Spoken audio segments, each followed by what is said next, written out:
बात सुने, मैं आपके जूते साफ कर देती हूँ, आप बस मुझे कुछ खाने के पैसे दे दीजिएगा।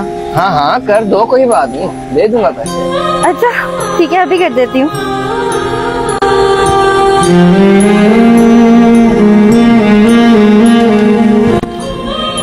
ये हाथ पाँव पे रखने के लिए तो नहीं है, ये तो हाथों में थमाने के लिए है। ये क्या कह रहे हैं आप मेरा हाथ छोड़ें आप। अरे अभी तो पकड़ा है, इतने आराम से तो नहीं छूटेगा ये। छोड़ो, नहीं तो मैं शोर मचाना शुरू कर दूँ। जाहिल इंसान, तमीज ही नहीं है। तो तुम आ जाओ ना, तमीज सिखा दो।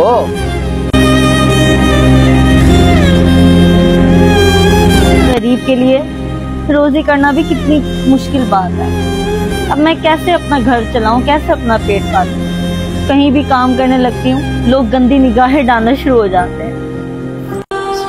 साहब जी, आपके जूते साफ कर दूं? मैंने 4 दिन से कुछ नहीं खाया, आप बस मुझे खाने के थोड़े पैसे दे देना। मैं बाद में बात करता हूँ आपसे। तुम्हें कहीं देखा हुआ है मैंने?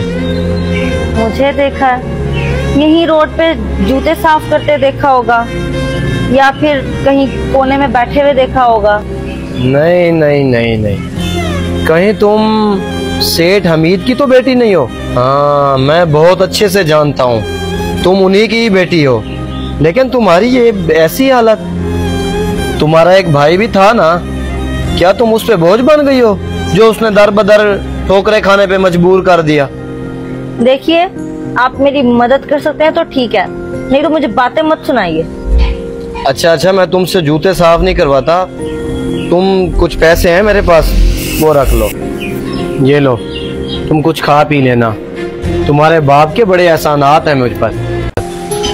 और ये मेरा घर है, तुम्हें कभी भी किसी चीज की भी जरूरत हो तो तुम बिला झिझक आ जाना, मैं तुम्हारी जरूर मदद करूंगा।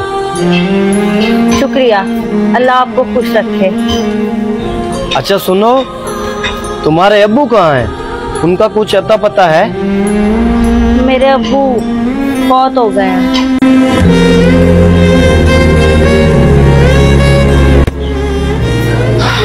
बेचारी बाप के फौत होने के बाद दर बदर भटक रही है।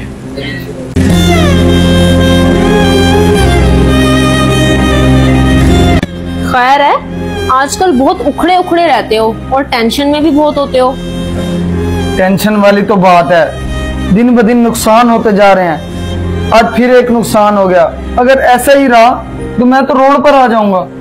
तो इसको कवर करो ना, तुम भी हमेशा घर में ही रहते हो, भला ये कोई बिजनेस करने का तरीका है? अब तुम मुझे सिखाओगी कि बिजनेस कैसे करना है? पहले भी तो मैं ऐसे ही काम करता था। वैसे एक बात कहूँ, जब से तुमने अपनी बहन को घर से निकाला है ना, तुम पे आफतें और मुसीबतें आ रही हैं। सुना है वो लोगों के जूते पॉलिश करती है, तब कहीं जहाँ कर उसका गुजर बसर होता है। ओहो, तुमने उस मनहूस का नाम लेकर सारे मुंह की ऐसी तैसी कर दी। पहले वो मेरी माँ को खा गई, फिर वो मेरे बाप को खा गई। ऐसों के साथ ऐसा ही होना चाहिए, सही जलील हो रही है वो। मैं तो कहता हूँ, अगर मेरे बस में होता ना, उसके हाथ पांव काट के उससे मैं खुद भीख मंगवाता। देखो, ये इल्जाम उस पर मत लगाओ, उस बेचारी के इसमें क्या कसूर है? ये सब कुछ तो जो हुआ अल्लाह की तरफ से हुआ ना। अभी भी वक्त है, उसे घर ले आओ, सड़क पर आने से तो बेहतर है। हमारे घर की रौनक और बरकत उसी से ही थी। तुम अपना लेक्चर अपने पास रखो, मैं सड़क पर आना मंजूर कर लूंगा, भीख मांग लूंगा, लेकिन उस मनहूस को कभी घर नहीं लाऊंगा। इसको शायद समझ नहीं आ रही अभी, माँ बहनें बेटियां ही घर की बरकत होती हैं। आओ आओ, बैठो इधर, ये मेरा घर है और तो इसे तुम अपना ही घर समझो। खाओ पियो रहो, कोई मसला नहीं है, कोई मुश्किल नहीं है। कब तक यूं सड़कों पे घूमती रहती, बैठी रहती, भटकती रहती? अब तुम्हें ये काम करने की कोई जरूरत नहीं है। क्या हुआ अगर तुम्हारा भाई तुम्हारा साथ नहीं दे रहा तो क्या हुआ? मैं तो हूं ना, मुझे अपना भी भाई समझो। ये घर, ये मकान, ये शोहरत, जो कुछ भी है ना, तुम्हारे बाप की वजह से है। उनके मुझ पे बहुत एहसानात हैं, अगर वो ना होते तो पता नहीं मेरा तो नाम और निशान ही ना होता। तुम्हारे बाप के मुझ पे बहुत एहसानात हैं। अल्लाह पाक ने मुझे आपके लिए वसीला बना के भेजा है। आप बैठो, मैं आपके लिए खाने के लिए कुछ लेके आता हूँ। बैठो बैठो मेरी बहन, बैठो।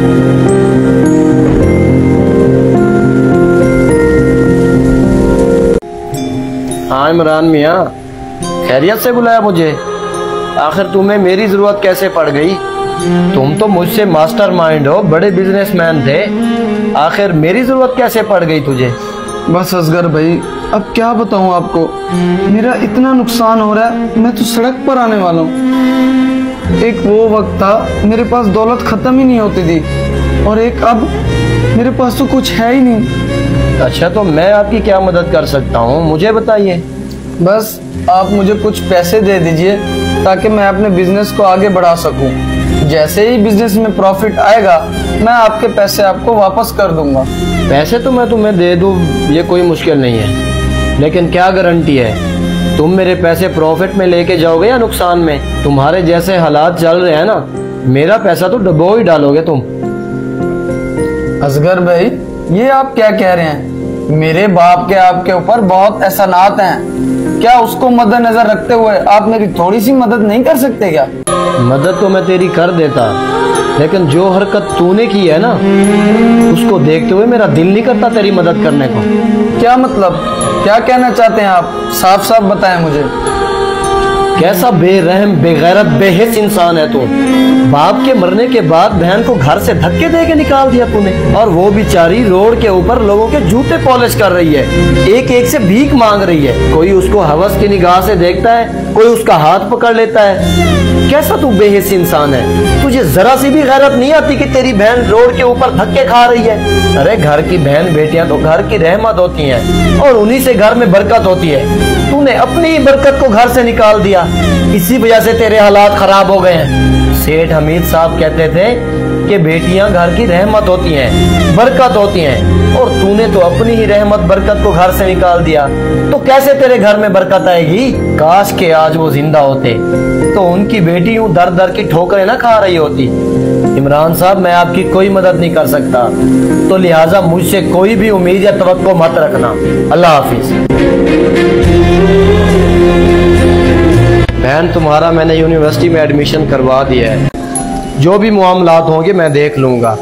जितने भी अखराजात आएंगे, तुम्हारे आने जाने के लिए सवारी का भी बंदोबस्त कर दिया है। तुम्हें अब किसी भी चीज़ की कोई परेशानी नहीं होगी। बहुत बहुत शुक्रिया आपका। जो काम मेरे लिए मेरा भाई नहीं कर सका वो आप कर रहे हैं। ओहो, अपने भाई को छोड़ो, मैं भी तो तुम्हारा भाई हूँ ना। हमीद साहब मेरे मोहसिन थे, उनके मुझ पे बड़े एहसानात थे, मैं उनके एहसानात का बदला तो नहीं चुका सकता। और हाँ, आपको पढ़ा लिखा कर आपको आपकी मंजिल तक जरूर पहुँचाऊँगा। और हाँ, एक और बात, खुद को कभी मुझ पर बोझ मत समझना, क्योंकि सभी तुम्हारे भाई जैसे नहीं होते।